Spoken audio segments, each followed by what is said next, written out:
Hi friends, എല്ലാവർക്കും നമസ്കാരം. ഇന്നേക്ക് நம்ம சேனலில் ஆடி மாத ஸ்பெஷல் உலுவ கஞ்சி எப்படி தயார் பண்ணலாம் என்று தான் பார்க்க போகிறோம். ஆடி மாதத்துக்கு மலையாளத்தில் கர்க்கிடக மாதம் என்று தான் சொல்லுவாங்க. இந்த மாதத்தில் வாரத்தில் 2 தடவை பிரேக்ஃபாஸ்டாகி இந்த கஞ்சி செஞ்சு சாப்பிடுவாங்க. ரொம்ப ஹெல்த்தியான ஒன்று தான். இதில் சேர்க்கிற வெந்தயத்துக்கு தான் நம்ம உலுவா என்று மலையாளத்தில் சொல்லுவாங்க. இந்த உலுவை சேர்த்தி தயார் பண்ணுற இந்த கஞ்சிக்கு கொஞ்சம் கூட கசப்பு இல்லாமல் தான் இன்றைக்கி நம்ம தயார் பண்ண போகிறது. எப்படின்னு பார்க்கலாமா? வாங்க வீடியோக்குள்ளே போகலாங்க. 1/4 கப்பு வெந்தயம் 8 மணி நேரம் தண்ணியில் ஊற வச்சு எடுத்தது தான் இது.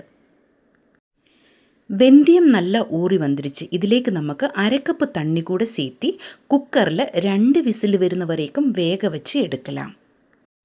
வெந்தயம் நல்லா ஊறி வந்ததுனால சீக்கிரம் வெந்து வரும். இனி 1 கப்பு உணக்கல் அரிசி நான் எடுத்து வச்சுருக்கிறேன். இது சாதாரணமாக நம்ம சாப்பாடு செய்கிற மட்டை அரிசி கிடையாது. இது பாயசமக்க செய்கிற அரிசி தான். நம்ம அரவணை பாயசமக்க இதில் தான் தயார் பண்ணுவாங்க. இதில் நிறைய சத்து இருக்குന്ന ஒரு அரிசி தான் இது. இது நல்லா கழுகியதுக்கு அப்புறமா நமக்கு தண்ணி ஊற்றி கொஞ்ச நேரம் அப்படியே ஊற வச்சு எடுக்கலாம். நம்ம வெந்தயம் வெந்து வர டைம் வரைக்கும் நமக்கு இதை ஊற வச்சு எடுக்கலாம். அவ்வளோ போதும். ரொம்ப டைம் ஒன்றும் ஊற வைக்க தேவையில்லை.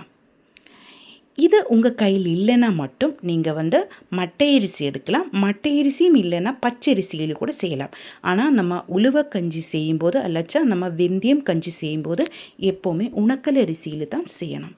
அதுதான் நல்ல டேஸ்ட்டும் அதே மாதிரி நல்ல ஹெல்த்தியுமாக இருக்கும். இப்போ ஒரு தேங்காய் நான் எடுத்திருக்கிறேன். இந்த தேங்காய் ஃபுல்லாக இதனோட தேங்காய் பால் நமக்கு தேவை இருக்கும். இதை அப்படியே நமக்கு தேங்காய் பாலாயிட்டு ரெடி பண்ணி எடுக்கலாம். இப்போ நம்ம வெந்தயம் நல்லா வெந்து வந்துருச்சு. இதிலேக்கு நம்ம ஊற வச்செடுத்தா உணக்கல் அரிசி நான் சேர்த்திருக்கு. மிக்ஸ் பண்ணியதுக்கப்புறமா இதிலேக்கு 2 கப்பு தண்ணி கூட ஊற்றி நமக்கு வேக வச்செடுக்கலாம். ஒரு 4 விசில் போதும். நம்ம 1 கப்பு அரிசி தான் எடுத்தது. அதிலேக்கு 2 கப்பு தண்ணி கூட சேர்த்து தான் நான் இது வேக வச்செடுக்க போகிறேன். 4 விசிலில் நல்லா வெந்து வரும். அதுக்கப்புறமா 1/2 டீஸ்பூன் சீரகம் இதிலேக்கு சேர்க்கலாம். ஒரு சிலர் சீரகம் சேர்த்துடாத, ஆனால் இந்த சீரகம் கூட சேர்க்கும்போது தான் இதில் நல்லா டேஸ்ட்டும் அதே மாதிரி நல்லா ஹெல்த்தியுமாയിട്ട് நமக்கு கிடைக்கும். இந்த சீரகത്തിൻ്റെ ഒരു വാസവും ടേസ്റ്റുമൊക്കെ இந்த கஞ்சி நல்லா சூப்பராയിട്ട് நமக்கு கிடைக்கும். இப்போ இது நல்ல கலர் விட்டதுக்கப்புறமா நமக்கிது 4 விசிலில் வேக வச்செடுக்கலாம். இப்போ பாருங்க, நம்ம சீரகവും வெந்தயവും உணக்கல் அரிசியும் எல்லாம் வெந்து கரெக்டு பாகத்தில் தண்ணியெல்லாம் வற்றி வந்துடுச்சு. கரெக்டாக 4 விசிலில் தண்ணியெல்லாம் வற்றி வெந்து வந்துடுச்சு. இனி இது நான் ஒரு கடாயிலேக்கு மாட்ட போகிறேன்.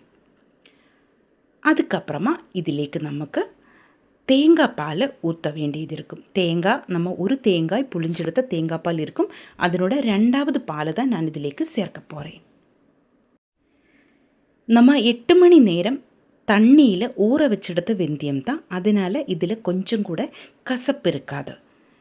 இப்போ 1/2 கப்பு தேங்காயோட 2வது பால் தான் நான் இதிலேக்கு சேர்த்திருக்கு. ஃபஸ்ட்டு பாலை எடுத்ததுக்கப்புறமா கொஞ்சம் தண்ணி ஊற்றி தான் நான் இதை ரெடி பண்ணி எடுத்துருக்கிறேன். இது தின்னான பால் தான், அவ்வளோ திக்காக கிடையாது. 2வது பால் தான்.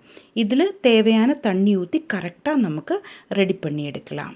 கஞ்சியோட பாகத்தில் நமக்கு தண்ணி ஊற்றி கரெக்டாக இந்த பால் ரெடி ஆக்கியதுக்கப்புறமா நம்ம வேக வச்செடுத்த அரிசியிலேக்கு சேர்த்து இதே மாதிரி மிக்ஸ் பண்ணி எடுக்கலாம். ஸ்டவ் மீடியம் ஃப்ளேமில் வச்சு நல்லா கலர் விட்டு இதை வேக வச்சு கொஞ்சம் நேரம் கூட எடுக்கலாம். ஒரு 5 நிமிஷம் போதும். இது நல்லா கொதிச்சு வரும்.